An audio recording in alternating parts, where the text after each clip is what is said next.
everybody. Um, as I mentioned yesterday, hi, I'm Adelia. We're going to talk about how to handle an emergency when you are abroad. And joining me today, we've got Kina Williams, who is currently in Johannesburg, South Africa. We've got Roxanne Munson, who is in Mexico City. And we've got Joan Hardy. And remind me, Joan, you're in San Diego, San Francisco? I'm in San Diego right now. San Diego. Okay. And all three of these ladies have had some interesting experiences with emergencies abroad.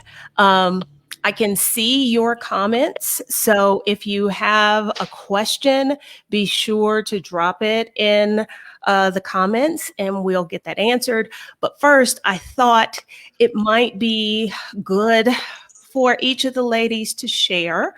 Does anybody want to go first? Joan, you're unmuted, so we'll start with you. Okay, sure. My name is Joan Hardy, and I live in Ensenada, Mexico, which is right on the border of California.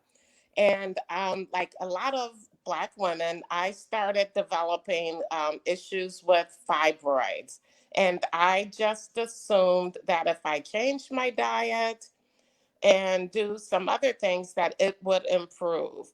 Unfortunately, I had a lot of complications when I was in Ensenada, which forced me to to leave the country and to come to the United States because one, I had was bleeding so heavily that there's not a blood supply or a blood facility where they can give you a transfusion. So I had to return to the United States. This was occurring during COVID, so the blood supply was low anyway. I ended up coming back. They stabilized me. I went back to Ensenada. It happened again. So at this point, my doctors were like, these were my doctors in Ensenada. They were like, you need to have surgery, but our hospitals are full right now with COVID patients. So we're going to put you in contact with doctors in San Diego. Also, their hospitals were full, but they put me on medication to stabilize me until I had surgery last week. I am still in San Diego recovering. I was they performed the procedure. I ended up having the tumors removed. I am one of those rare people that the tumor I had, only two people that they are aware of have had this type of tumor.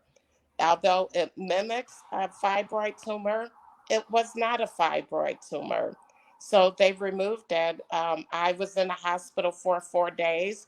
On my second day of surgery, I looked back at the video and I can't believe I did this, but I sent a video to Adelia saying, I'm in a hospital. We need to talk about what happens when you're living abroad and you have a medical emergency. So I'm slowly recovering and I hope to return back to Mexico and by the end of next week. Wow, I'm still blown away by that you, because I'm thinking like she's should be taking care of herself, and here she is sending me a message. How when you went back to the US the first time, how did you just book a commercial flight? Were you medevaced out? How did that work? I was not well, I was able to get a ride because the border right now is closed. Ensenada, I'm an hour and a half away from the border. So it was just getting someone local to drive me to the border. And the first time I walked across, because I have global entry, from the time I left the car, I walked across. It took me 10 minutes to get into the United States. That was the first time, and I was pretty healthy. The second time, there was no way I could walk across, but there was a dual citizen that drove me across the border, and I was able to get to the hospital that way. And you mentioned this was in the heat of COVID, and at the time, um, Because Ensenada is in Baja California. That's Uh, correct. what were they? Because in Mexico, we have a stoplight system with green being 100% open and red being on lockdown. Do you remember what color the state was at the time? I believe we were orange. Okay.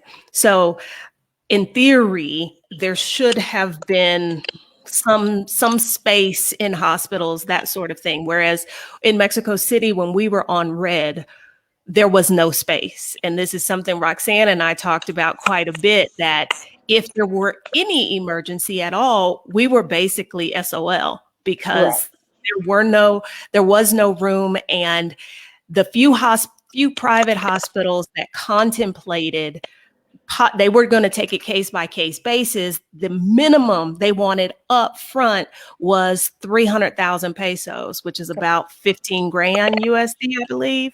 And Right. that was up front. Right. You had, or you have medical insurance? I do. So I had GNP, which is a insurance that I had in Mexico, especially when I lived in Jalisco, because that's the center of the country. I use GMP. I also have US insurance. So what I did was, even with the private hospital, if I wanted to remain in Mexico and have my surgery, I could not because no doctor would do it because the blood supply was so low. So I had to go to the United States for my surgery. And if you were someone like me who does not have US insurance, that could be tricky. No, in that case, what happened, and because one of the things they did say to me is, this is your blood type.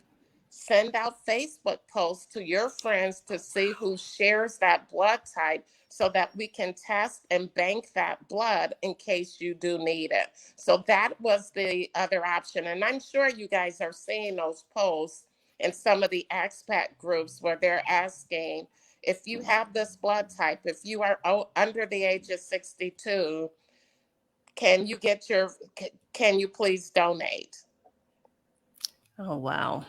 Okay. Kina, let's talk to you and let's hear your story. You actually have two, but let's start. I'd forgotten about that Yes. because you do not live a boring life, not at all. Let's talk about the most recent one first. Okay, my most recent one was I just recovered from COVID. I like to call it a stint in jail, basically, because that's what it felt like. Um, Back in December, I somehow was feeling pretty weird on December 17th. In my mind, I thought I just had typical allergies because, I was like, oh, this is what it feels like. I know this is my allergies. 3 days after that, I called a friend and I said, hey, can you take me to the doctor? They said, sure. I go to the doctor and I'm feeling like, again, allergies, severe allergies, sinus issues, or what have you. The doctor tells me, he says, oh, you probably have COVID. And I was like, nah, not me. I don't have COVID. He's like, I think you do. So let's take the test. So we took the test and they said it would be 24 hours before I would hear back from them. Basically, 5 hours later, I got a text message, downloaded the information, and sure enough, I have COVID, had COVID at the Let time. me So let me just interject really quickly. What kind of test did you take? Do you know? the PCR test, So they went where up the it's, yes, one of the nose. But I didn't really feel it. I think because I was feeling so bad that I just didn't feel it at all. So that was December 20th, took the test, and the next day felt like horrible. The 22nd, I was in my house basically holding on to the walls just to walk around. I could barely like get around. The third day, um, I've had pneumonia before, walking pneumonia before, and I was like, this is weird. This feels like pneumonia. And all of a sudden, I noticed my hands were shaking. Um, my breathing was off. And I was thinking, okay, you got two choices, Kina. You can either sit here and do nothing and die, or you can get up, make a call, and get out of here and get yourself some help. So I contacted the ambulance here and called, and they came, picked me up. They, gave me oxygen and took me out of here. And they asked me which hospital I want to go to. So of course, I wanted to go to the closest hospital in my neighborhood, which is only roughly 2 miles away. We get there, it's full. I can't get in. Mind you, I'm on oxygen. Who knows how long this oxygen is going to last that I'm on. So they asked me, well, where's the next hospital that you would like to go to? And I'm thinking, I've been in Joburg long enough, but I don't know all of the hospitals here. So they called another hospital and they were able to take me about maybe 10 miles or so away from where I was to a hospital. I was able to get in that hospital. I had to wait for a while. I had to get in. And you brought up an interesting point. This is a big mistake I made. I have global health insurance, so I can use my coverage anywhere in the world, also in the United States. But the day I left, I think I must have blacked out because I left. I only had on like a nightgown, flip flops. Everything wasn't in my purse. I didn't have my insurance card with me, but I had my credit card with me. So when I got to the hospital, they considered me a private patient and they wanted a guarantee. So I paid like 100,000 rand, which equates to about $7,000. That was just a get-in fee. So ended up doing 14 days in ICU, 4 days in recovery, so 18 days in the hospital here in Johannesburg. Now, you were considered a private patient. Are those completely separate hospitals than if you were needing public care? Yes, they have public hospitals here and also private, but my friends that are South African pretty much told me you do not want to step foot in a public facility because they pretty much said if you had gone there, you would have probably never made it out. So I figured my life is worth whatever this bill is and more. Let me just, take care of myself. I'll deal with the bill later. Okay. And because you did not have is your insurance policy one that would direct pay, or was it going to be one that you would need to be reimbursed? For this one, had I had my card, it would have been a direct pay. They would have paid the hospital directly, all of the physicians, the physiotherapists, and so forth. So what happened with that was actually I just finished my bill last week. I ended up paying the full bill. So I paid a bit by bit or whatever, paid it off. And my insurance company, they actually reimbursed me the full amount minus my deductible. So, and it was, considering where I am, the bill was about 22,000, but I had to pay it. I mean, that's a lot, but I keep reading about people in the United States with $1 million plus bills. Yeah. Yes. And fortunately, I was able to go back and use my insurance to, get my funds back. It took probably about a month or so, about maybe a month and a half to process everything, but it did process. I think, had I not blacked out somewhere, this would have been a different process. And is that common for private hospitals to accept credit cards? Yes. Yes. Yeah. Okay. Because that's a concern of mine, because I tend not to keep a lot of cash on me for fear of like getting shook down by the cops, that sort of thing. Mhm. So one of my plans is just to play poor. Like, oh no, I don't have any money. But if there's an emergency, it would be really great if a hospital took a credit card instead of looking at me like, where is your 300,000 Mexican pesos? What insurance company are you with, Kina? The company that I have here is called Now Health. They are based in the UK and also in Dubai in the UAE. And they have been pretty supportive. They do answer messages. You can call them, talk to them on the phone. So they're very responsive, responsive to you. The policy, a lot of people always ask me, how much is the policy? And for this particular policy, I have slightly paid just a little bit over $3,000 a year. But the reason is because I have US coverage. If I did not have US coverage, this policy will probably be 800, 900, maybe. But that US portion, it gets me every time, which is a good thing also because I've actually had to use the policy in the States. So I'm glad to have it. Well, Yeah. that was going to be my next question is, had you ever used that policy prior to this emergency? Yes, I did. I did. Yeah. And the one thing I wanted to jump in is that when my insurance agent, they always told me, make sure you take a picture of your insurance card and save it in your photos. In case you don't have your insurance card with you, Mhm. they can still obtain the information they need. So that's a tip that I follow because of my agent. Mhm. I keep a copy or a photo. I have a folder in my Google Photos, my passport, my license, front and backs of my credit cards. And I guess now I need to add my insurance card to that. Absolutely. Okay. Again, guys, if y'all got any questions, drop them in the comments. Now, this was not your first medical emergency abroad, Miss Williams. No, it's not. It's not. This is probably the second major one that I've had. For those of you that are in various travel groups, if you've heard of Panama 13, in 2015, I was involved in a very serious accident that took place in Panama, where a group of friends, we went there the year prior, so 2015. We actually went to do the trip again, and unfortunately, we were coming down a hill. Our vehicle lost control. We went over a cliff, and unfortunately, two of my friends were ejected and passed away at the scene. Another person has been, still in a severe state even to this day. Everybody in that accident was severely injured, whether there was broken backs, broken ankles, broken legs, arms, mangled, just all different types of incidents there. So for me, I had a lot of cuts on my arm and legs, and I had a broken ankle.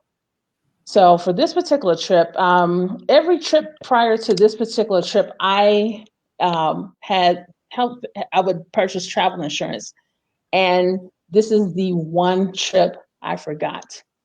I forgot to purchase insurance for the trip. So in that particular accident, I still don't know how people were able to find us. We were literally in the sticks and the hills of, like, this is a place where if you live here, this is the only way you would know that there's something here. So somehow I guess people must have heard the commotion, and I'm assuming we were probably crying or what have you. People came to help us. We had somebody come and saw off the vehicle, the top of the vehicle, so we could be pulled out. The local military actually came and airlifted me to one of the hospitals there, public hospital there, and I spent about a week in that hospital in Panama. Then I flew to my hometown, had surgery there. So my hospital bill in Panama, in that particular country, it was so low. It was only $700 for Oh, about a wow. week. So and I was in, I won't say it was the best care. So I won't say But that. you're here to tell the I'm story. here So to tell the story. Yeah. Yeah, there's another person that was in our accident. We jokingly say that she had the better treatment because she ended up at a private hospital. I ended up at a public hospital. So I was in a room with 6 other people. And this is probably one thing where I guess, like I say, learning something is I don't speak Spanish. And there was only one doctor that spoke English, and his English wasn't the greatest. So there was a friend of mine that would come there to do translations to help out because it was touch and go a few days. But like I said, that insurance, I normally purchase, like, when you purchase your flights, you maybe add on the flight insurance or you buy a separate policy. But that was the only trip that I like did. And once I got to this, with right. World Nomads or Safety Wing or somebody like Yeah. that. Right, something like that, Travel Guard or whoever you want to use the insurance. Once I got to the States, I actually transferred back over to my, at that time I was working, so I went back to my work insurance for surgery at that time. And so obviously you were sent to a public hospital because you couldn't prove that you had insurance. You didn't have insurance. I don't know if that was the reason. Okay. I think that they looked at the severity of how people were injured. There was someone else that was far worse off than me. And I think that's why she went to a private hospital, where my situation, they were like, okay, it looks like everything is intact. Let's take you here, because it was 13 of us. Okay. Now, what were the conditions like in your in the public hospital? Because I know that here in Mexico, like, you got to bring your own sheets. You probably need to Yes. arrange your own meals. You're Yes. not going to get a room by yourself, that sort of Mhm. thing. Mhm. Okay. That's exactly that's exactly how it was. So my friends that were there, they would bring me food. I was like spaced out, so I really didn't know what was going on. So they would bring my meals to me. They would come in a couple times a day to do translations, because I couldn't do it. But yeah, they bring everything. You want something to drink? Your family needs to bring it in there. They need to feed you or what have you. So I'd never seen that before. I'm thinking, where are the bills? They're Well, like, and no, what your family happens brings it. if you didn't have people there? Like, if I'm just in a country where I don't really know anybody on the ground and I get injured and I end up at a public hospital, am I just SOL? At that point, I think that you would probably have to work out something with like a patient advocate. Maybe you'd Okay. have to pay for meals, for someone to bring in the meals. But it was my friends basically bringing me food every day to eat. Oh, wow. Wow. Um, Roxanne. Roxanne lives here in Mexico City, but before she did, she was a nurse. So I wanted her insight, because she thinks about things that, no, I was going to say normal people, that the rest of us don't necessarily think of. But you were also involved. It wasn't your medical emergency, but you were there when one was happening. I was. So, a few years back, I have two situations, but the one I'm going to tell you guys about, because it gave me a lot of clarity. I love to hike, and I go hiking all the time. And I was with a group, and it was probably about 15 of us. And we were in this remote part of Mexico, about an hour and a half, 2 hours outside of Mexico City. And we were having a good old time. We didn't have walkie-talkies. We knew our cell phones wouldn't work. We were just having a good time. And we had always had our main organizer, and we had two guides. And normally our group is about 10, but this was a big group this day. And I never tell anybody that I'm a nurse, but in this particular situation, I just felt compelled to have conversation. Hey, I'm a nurse. I practice in the US. Da, da, da, da. End of story. About 2 hours into the hike, we were walking across this log, and my friend fell. And below the log was water, and it was cold. It was freezing. And she fell off the log. She hit a log that was on the bottom, and she fell into the water. Now, naturally, everybody's like gasping. I didn't see it happen because I was in the back of the queue, but people are gasping. So I rush up to the front to kind of see what's going on with all the commotion. And as the guides that were there trying to kind of like lead us along this log, they're in the water with her. And she said, I think I broke something. I think I broke my ribs. So me being now a medical person, I'm like, okay, I know it took us about 2 hours to get up here, and it was not an easy walk up this mountain. And she's saying she thinks she broke her ribs, and she's kind of like, now she's cold. She's having some difficulties, but I don't know what else she could have broken because she hit this log. So I'm like, okay, let's get her out of the water. You guys clear space, and let's just get her somewhere safe where we were. So the whole time we're trying to get her to maybe like what would take you 30 seconds to walk. She was more labored doing it. And so, of course, everybody that's seeing this, they're freaking out. What's going to happen? Oh, my gosh. Okay. So to speed up the story, we basically said we need a plan. So I basically said anybody that's not going to be helpful, just go down. The ones who will be helpful, which were about 4 of us, we stayed with her. And one was actually another nurse. But she, like myself, we weren't practicing because we lived in Mexico. And they went down with the guides to get help. It took them about 3 hours to get all the way down, get help, and then to come back up to us. Okay? So when they came back up to us now, she is freezing. She can't breathe. I don't know what's going on with her. She's getting into hypothermia. We can't really give her but so much because we're in, I mean, you got to take care of yourself too. So we're like, we had layers on, but we're giving her as much as we can, but we couldn't physically move her because anytime we moved, she would cry because, you know, she was injured. It took us about 3 hours to get back up. Took us about 2-something hours to get her down to the ambulance. I was naive, y'all. I thought they knew she had fallen. They knew she was in pain. They knew she had labored breathing. The medical assistance that was going to show up was going to be equipped with what she needs. So me being the nurse that I am, I'm like giving like, okay, you know, we need to get her this. I'm assessing the situation when I get to the ambulance. And the guy's like, you know, like, no, we're going to take her to a hospital, but it's an hour away. We don't have any oxygen on this ambulance. We can't give her pain medicine. I speak struggle Spanish, so I don't know any medical Spanish, but one of the ladies who stayed with me up there, she spoke Spanish. So she's relaying my irritation to the EMT or the driver. I'm just going to call him a driver because he couldn't do anything. And my friend is like trying to zone out. Like, I don't know if she's seeing the Lord or she just needed to close her eyes. But I'm like, you are not going to close your eyes on me because I cannot watch you do it. I wasn't going to say die, but I was like, I can't watch you do anything. So I'm freaking out. I'm stressed out. We get to the hospital and the main leader of our group is there.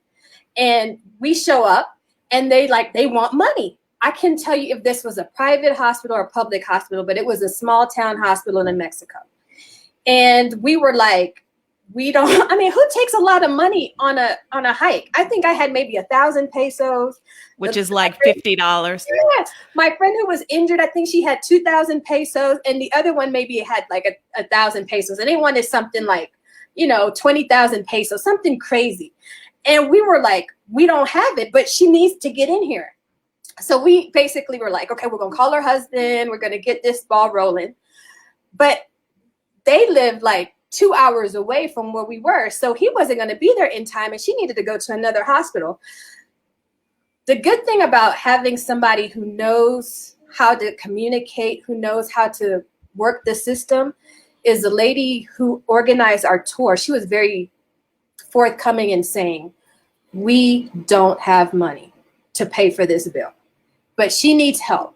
And as soon as we get her situated and get her transported to another hospital, we promise you we will come and bring you the money. And I think because they probably looked at us like, okay, 3 foreign women, they clearly don't look like they are up to no good. We're going to take their word for it. But I say all that to say that is not common. And they were like, you need to leave stuff with us to make sure you come back, that kind of thing. But I think for me, it was one of those things where I now make a point of telling people, pay attention to what the situation looks like where you're going. What's the hospital situation like? Do they speak your language? Do they offer the type of medical care that you're going to need? Because this hospital was able to get my friend stable enough to get her transported to Mexico City. But I don't know how well she would have fared if she had to stay there overnight because they just didn't see her level of trauma. Because literally she did break about 2 or 3 ribs and they were able to do an x-ray, but they didn't have any type of facilities and equipment to really take care of her.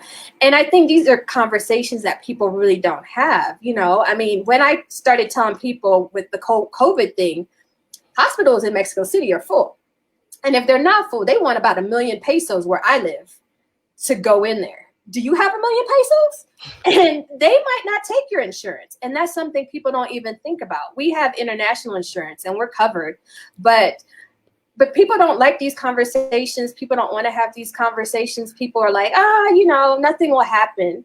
And then when they do, they're putting out maydays on Facebook, like, help me, go fund me. And that GoFundMe is not an option here in Mexico. Like, That's not even going to work. Now, when y'all were at the hospital in this little town, the issue wasn't so much how much they wanted. It was their insistence that it be cash.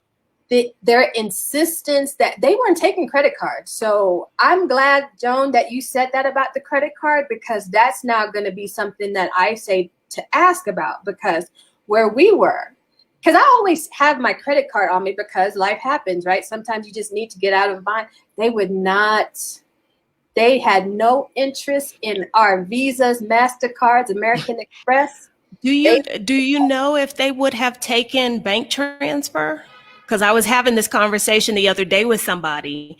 Like, I could, would they take a bank transfer? Or if it has to be cash, I'm kind of screwed. These people were not hearing anything else except this is the bill. This is what we need to have before we start administering care. And me and my friend were like sweating bullets because, like I said, I had like 1,000 pesos and I could not pull any money from the air. Like, I mean, even if I sent my husband a text to say, hey, come here, he wouldn't even know where to find me. It was that like remote type of area, so yeah, girl. So I just say that is a question that needs to be asked. If you're in a city, especially, I'm big on traveling around Mexico, a lot of small towns I hit. And these are questions that I now keep top of mind that I didn't think about before. That now needs to be on your checklist when you're choosing a hotel or you're looking to see what activities. Also add, where is the closest hospital? What kind of hospital is it? That sort of thing. We had a question about insurance. They asked specifically about Safety Wing. Have either of you used Safety Wing? I hear about it a lot among digital nomads because I know someone who, at the beginning of the pandemic, opted to stay in Mexico outside the United States, and Safety Wing was one of the few that was offering to cover COVID. Yeah. So I don't know if anybody had any experience with them. I will say, okay, well, let me ask this, because I think this might also help this particular, the person who asked this question. Is there anything that you think people should be looking for, like, as they are evaluating coverage? Is there something they need to be looking for? And I'll say one. Oh, I'm sorry. I'll say one thing. For my particular insurance that I have, a lot of companies will tell you that they will not cover pre-existing conditions. They will. You just will pay extra for it. So for the coverage that I have, I think that's why mine is a little bit probably more expensive than others, because it's covering some of my pre-existing conditions. So if a company says no, push it until you can get what you want, because they will cover it. You just have to pay more for extra. it. Yeah. And in regards to what, if your insurance will be covered, this is what I did. I know a lot of people, I mention this all the time, that you guys have a knack for finding the perfect Airbnb or things like that. When I travel, especially when I moved, I scheduled 3 appointments with doctors, not because I was sick, but that is the way I learned about the healthcare system in Mexico.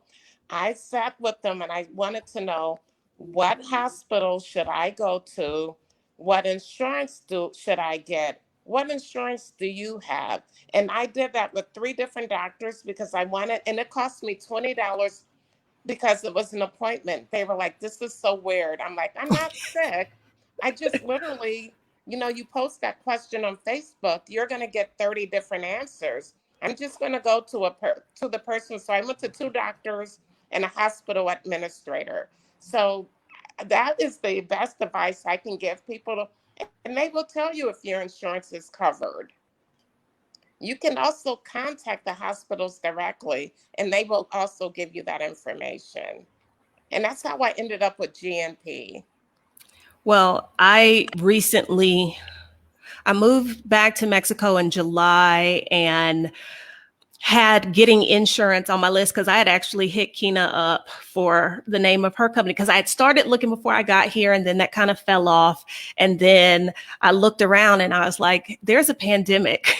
I need to make sure I have insurance. And so I started shopping around and I opted to get Mexican insurance. I don't know yet if that was a wise decision. Like, I may discover that I really should get more of international healthcare, health insurance, because as it stands right now, in theory, when I call, there's no guarantee people are going to speak English, or I don't know how many hoops I got to go through to get somebody who speaks English. But my thought was, this is a company, this is a insurance. It's Monterrey Seguros Monterrey. It's like GMP here in Mexico. It's something that I know is widely accepted. So that's the reason I opted there. But I did notice with a lot of the policies here, they were very upfront with, they didn't cover pre-existing conditions, and they had waiting periods, which was something new that I was not used to in the United States, because with the United States, when, coverage starts October 1st, everything is covered. Here, depending on the condition, there is a waiting period built in. So I had a 30-day waiting period that I had to cross my fingers and hope I didn't get COVID. Otherwise, they were not going to cover it. Yeah. But then there are things like various cancers, maternity, and there's a waiting period for that. So I guess they don't want you to already have it, and then they have to pay out. They want to know that, at least for the last year or the last year and a half, you were okay, and then this developed. Again, if anybody's got questions, go ahead and drop them in there. But I will say this about insurance, that I don't see it being clarified enough. There is travel insurance, which is going to cover your flight delay, your lost baggage. And Kina, you can jump in here because you're the travelpreneur. It's going to cover delays, things like that. But it may not cover medical things, or you need to at least make sure it covers some medical evacuation. Kina?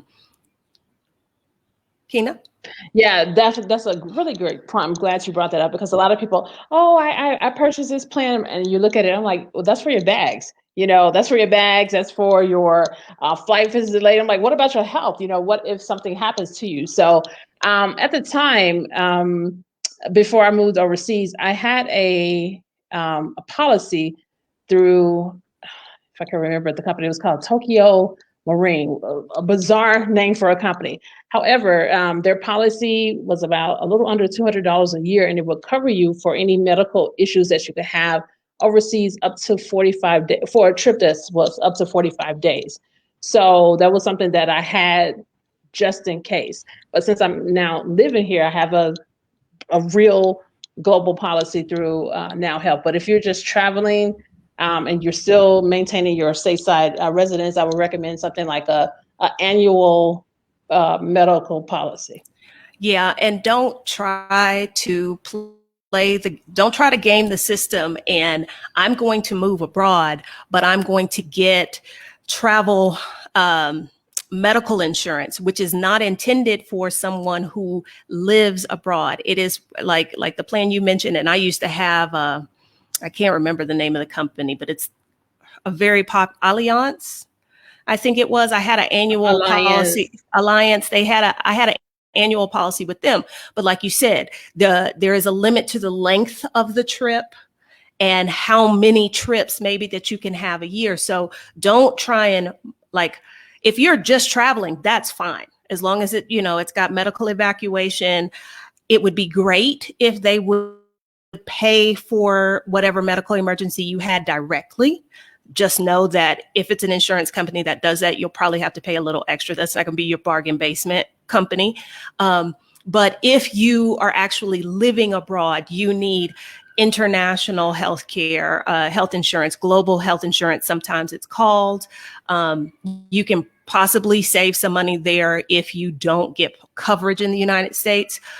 According to my insurance agent, my Mexican policy covers me all over the world. Now, if I'm in the US, it's reduced, but in theory, I should at least, if something were to happen for the hot 5 seconds I'm in the United States, I should be covered. I wanted to add, we have Cigna International, and it's been excellent for us. It's actually better. We have better insurance living outside of the US than we did in the US. I will say this, the pushback that I get when I tell people to get some type of insurance, travel insurance, what have you, they're like, oh, I don't need that. You know, I'm not going to spend that extra money. I'm only going to be there for like 5 days. So my question to the people that are in this conversation, what is a conversation you're having with those type of people because of the experiences that you've had to let them know, yeah, you know, you might not want to spend the additional money, but if life happens and life shows up sometimes and we don't realize it's about to show up, how do you address that pushback with people like that? Well, for me personally, I'll say because I've been through this situation, honestly, I just show people my arm. I say, look at this, look at this, look at these scars. They're here. And this is because I didn't have insurance or whatever. It cost me this to do this. I had to buy another flight to come back to the States and things of this nature. So I think for me, it's easy to just do like this. But most people don't ask me because they already know. They know the story, and then you can see, and people ask, you know, well, what happened? And you say this, and oh, I forgot to buy the insurance. Oh, I should buy that insurance. And a friend of mine is actually coming to visit me this month. And she called me last week. Should I buy insurance? I was thinking, you of all people, you should know not to ask me that question. The answer is yes. You should buy it, even if you never use it. And if you don't want to buy it, buy yourself a full medical policy for $200 a year that will cover you up to 30 to 45 days for a trip. So if you're taking multiple trips, buy a bigger package. Yeah. Okay, so let me ask this.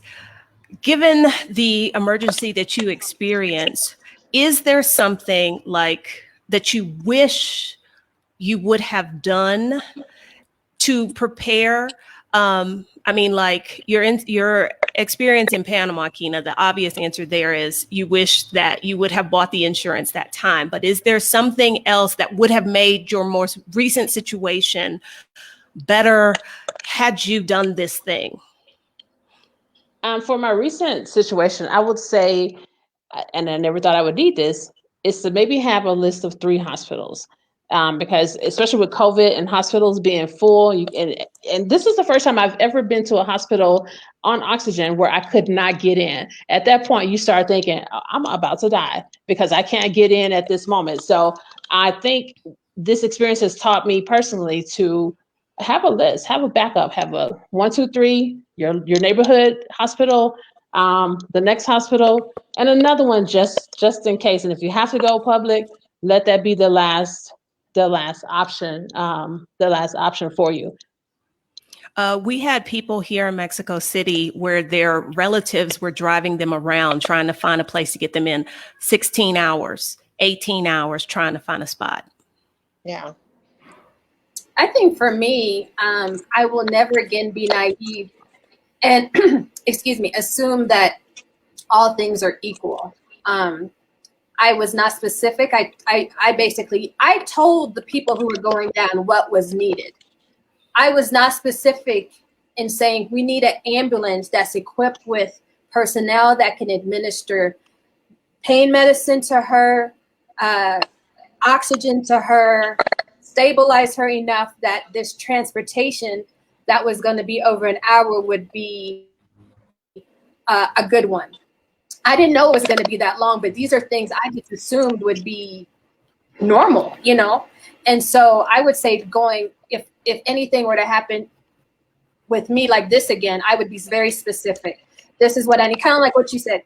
The hospital we need to go to, like, yeah, get an equipped ambulance that can take us from here all the way to Mexico City. The fact that we had to go to just a little hospital, then get in another ambulance and go to another hospital, it was just too many steps. And I'm just grateful that it turned out fine, but it could have turned out somewhere some way totally different. So I would say for me, just be real specific in what I need and not assume. Joan, anything to add? I think, everyone has covered really great points. And, with me being on the border, it will be multiple ambulances for me because I will have to be driven to the border in an ambulance. Then there will be a U.S. ambulance that will meet me at the border. And with COVID, the one thing that I don't know if you guys know this, but before the prices of ambulances have increased drastically. Before, it probably would cost about $300 to $400 to get you to the border. It's up to $1,000 now.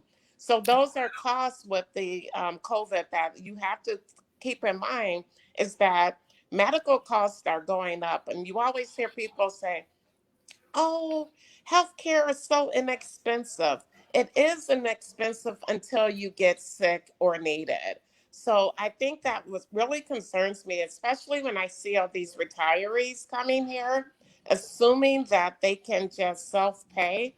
You can't, I mean, you can if you have a disposable income, but if you are in a fixed income, you really need to consider if you have the funds to help you with your medical costs. I think I have not experienced a medical emergency, but one of the things that kind of opened my eyes rather recently, and I shared this with the ladies before we went live, someone had suggested a Mexican movie on Netflix called Midnight Family, and it follows a family that runs an ambulance service here in Mexico City. And I was naive. I assumed ambulances were operated by the municipality, some kind of government. And I also assumed there was a certain level of training and, a certain level of supplies in an ambulance. And as Roxanne's story illustrates, that is not the case. We learned from Joan that there is a difference between a paramedic and an EMT. An EMT cannot give you like pain meds and that sort of thing. And as I watched it, and I found out that in this city of 9 million people, there are only 44 ambulances that are owned by the city. Any other ambulance is private. And as they followed these people around, like how in the US, tow trucks race each other to get to the scene?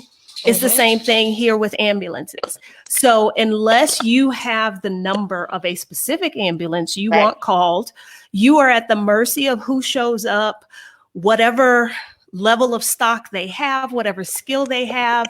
And that kind of shook me because there were certain things that I just accepted as this is how it is throughout the world. And that is not the case. Correct. So now I've got to reevaluate my plan and do I need to now investigate ambulance? Do I need to talk to people at my insurance company and get the list of these are the acceptable ambulances,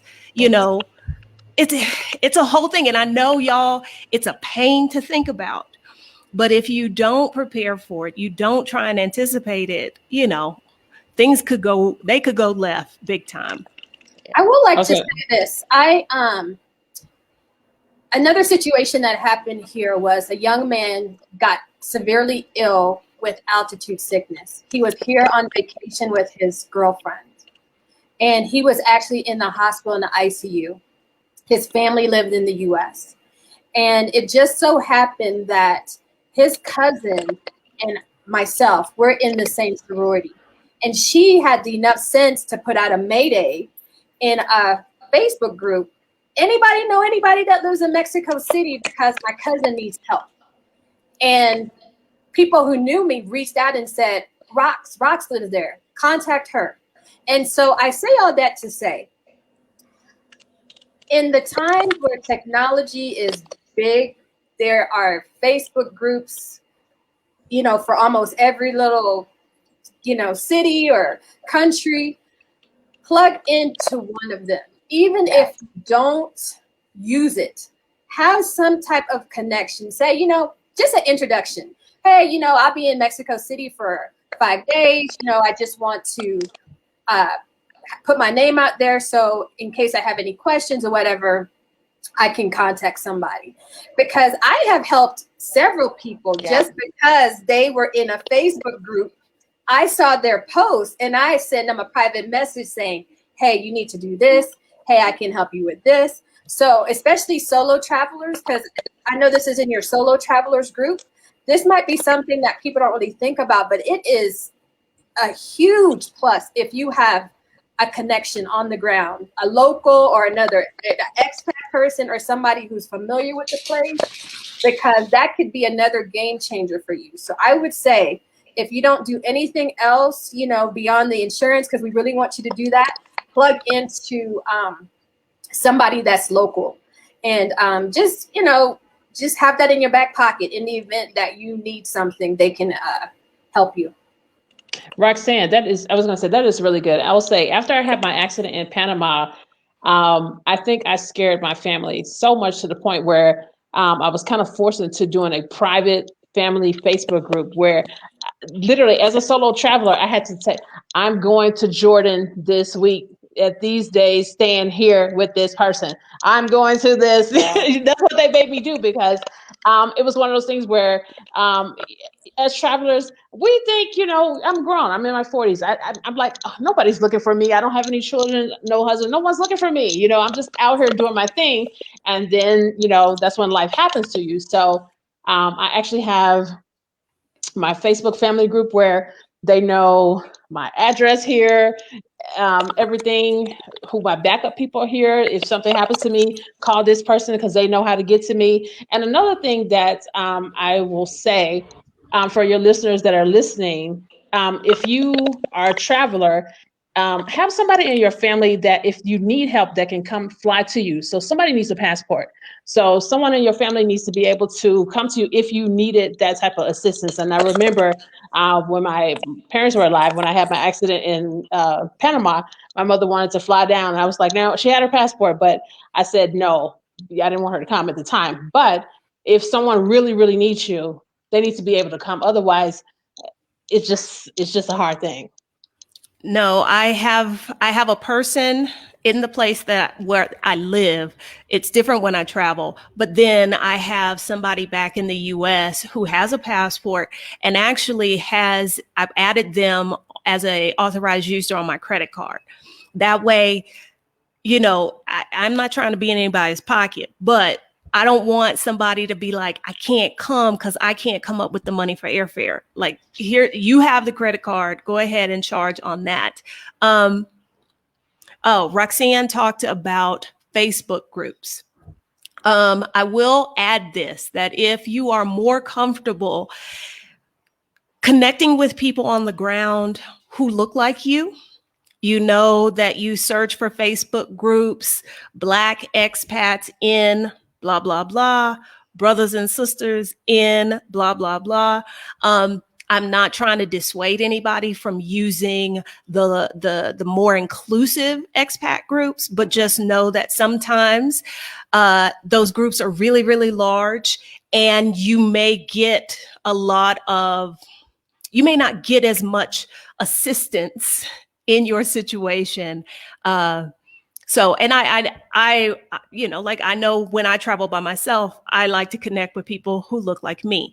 I'll also add, because I travel solo, I use the app, and I just forgot the name of it, TripIt. And what I do with TripIt, everything gets added into TripIt. Even like, oh, I am going to wander around this neighborhood from this time to this time. And every trip I go on, there are 3 people, my friend, my cousin, and my daughter. They get access to it. And I have explained, if I don't show up, I turn up missing, you haven't heard from me in 3 days. These are the breadcrumbs so that you can figure out where I was, what I was doing, so that if you need to contact the authorities, you can say, well, she was supposed to be in this neighborhood at this time, or she went, like this was the driver that picked her up from the airport or whatever. Anything else y'all want to add, ladies? No, but I want to say thank you for that tip, because that is something that I feel as though my Facebook posts are my crumbs, but I need to have insane time crumbs. And I do not do that. So I greatly appreciate you saying that, because that's something I need to do. And my responsibility is that while I am traveling, if things switch up, I go into TripIt and I update, like I wasn't planning on going to this museum before, but now that I am, and that way my people know, if you want to know where she was supposed to be or what she was supposed to be doing, go to TripIt. So that I have to be responsible of that. It's not something I just do before I go. I update it as I am out and about. Thank you, because I've never heard of TripIt before, so I will download that app. You can send as easy as an email. Anytime you register for something, you rent a car, whatever reservations you have, you can forward an email and it adds it to your itinerary. And then you can go in there and customize things. And I'm just using the free version. I'm not even using the paid version, which has a lot more features to it. We are about out of time. So if anybody has a question that they need an answer to, this would be the time to ask it. You're very welcome, Kathy. Kathy said, thanks for this valuable info. This helps me out so much as a rookie. That's what that's why I wanted to do this, because these are conversations that don't always get had unless you know somebody who specifically had an incident. And, we're a year into this. Personally, I think it's the beginning of the apocalypse, but, we're in the first year of it. So, we've got to move a little differently. The last talk we had with Danielle, and she talked about, how do you plan travel during a pandemic? It's different now. So same thing about how we move around in countries. It's different. Anybody else have a question? Going once, going twice. Do you use Life 360 app as a locator as well as any other app? Has anybody used Life 360? I don't do. Go ahead. Go ahead. No, I was about to say I used it to track my children, but then they deleted it. I have teenagers. I have an 18-year-old and a 16-year-old. They were like, wait, she ain't gonna track us, So, but I did enjoy it. It was nice. And they basically said, we're not going anywhere. If we go anywhere, where we're going, or we're with you. So why do we need this? I was like, whatever. Okay.